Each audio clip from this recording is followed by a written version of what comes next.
All right, ready? I don't know.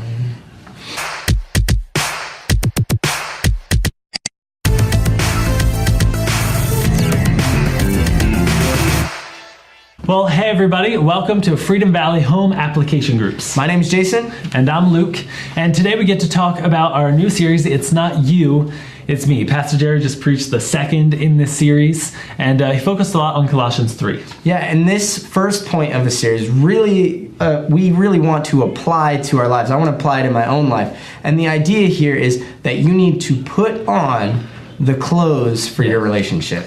Yeah, it reminds us kind of a folktale we've all heard, the Emperor's New Clothes. Yeah, so the Emperor's New Clothes, if you don't remember the story, is about this emperor who always had the finest clothes, the best clothes. David Spade. David Spade. So he went out and he got these amazing seamstresses and he asked for new clothes and they couldn't come up with any ideas, so they got this trick.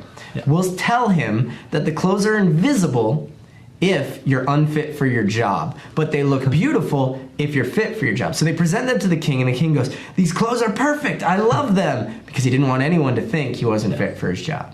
But then a small child comes up and says, "Why are you naked?" And he realizes he's actually wearing nothing. Yeah. And a lot of times in our lives, we think we're putting on what we should be putting on, but we're actually putting on something that reveals our very own nakedness. And that's like every day for so many of us. None of us are perfect, but there are things we can do to make ourselves better. Yeah. Every day we can clothe ourselves like the passage we read this Sunday, Colossians 3. I'm going to reread just verse 12 of that passage, which talks about the big 5 things.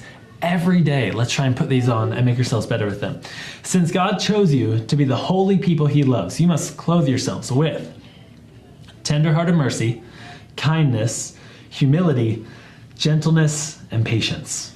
These 5 things are so important to our lives and our relationships. Yeah. If you're putting on the opposite, you're setting your relationship up for failure. So remember, it's not about them, it's about us. How can we prepare ourselves?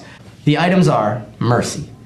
Mercy is when you're willing to forgive easily. You're willing to make allowances when possible. It's not the ruthlessness of, you made a mistake, I'm going to pounce on it. It's the opposite of the ruthlessness. Yeah. It is the mercy, the giving extra to people who have done hurtful things or could do hurtful things. The second one is kindness.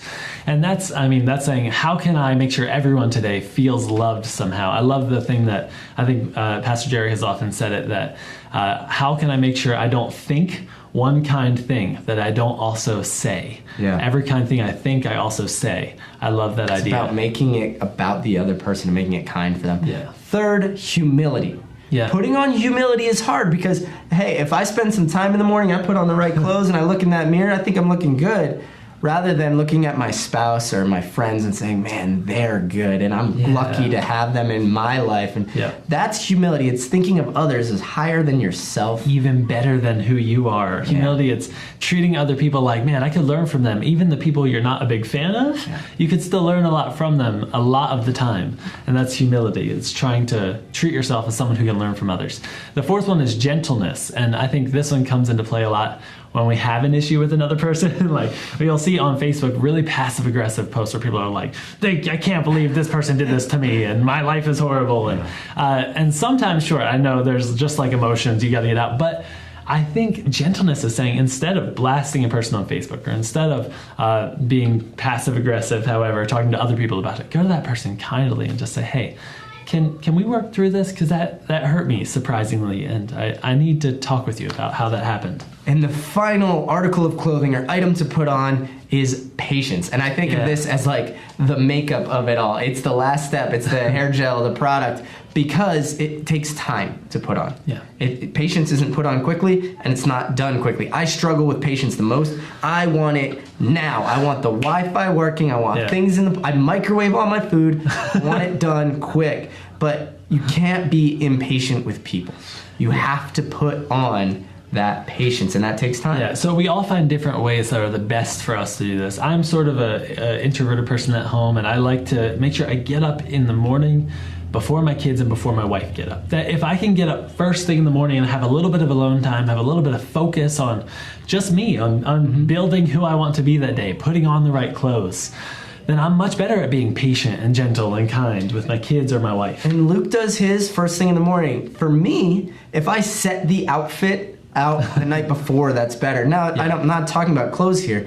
If I take the time before I go to bed to think about what I need to do better tomorrow, I'm more ready to do it when I wake up. So when you apply these principles, these things you need to put in your life, because it's not about them, it's about you, how do you do it? Let's talk about that in groups a little bit. What of these 5 things do you need to work on, or how are you going to put them into effect in your life? Yeah. I think the key, as we talked about that, is just intentionality. What time, what thing are you going to do? Maybe you guys have some advice for each other or for us about how can you be intentional about putting on these clothes of mercy, kindness, humility, gentleness, and patience. It's so important that we always apply God's word to our life. So spend some time in your group doing that. We have enjoyed these home groups, and we hope you're loving them. Thanks so much for stopping by. Yeah, we'll see you later.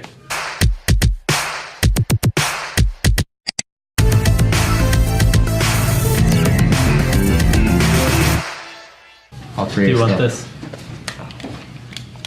I'm not vlogging today. All right.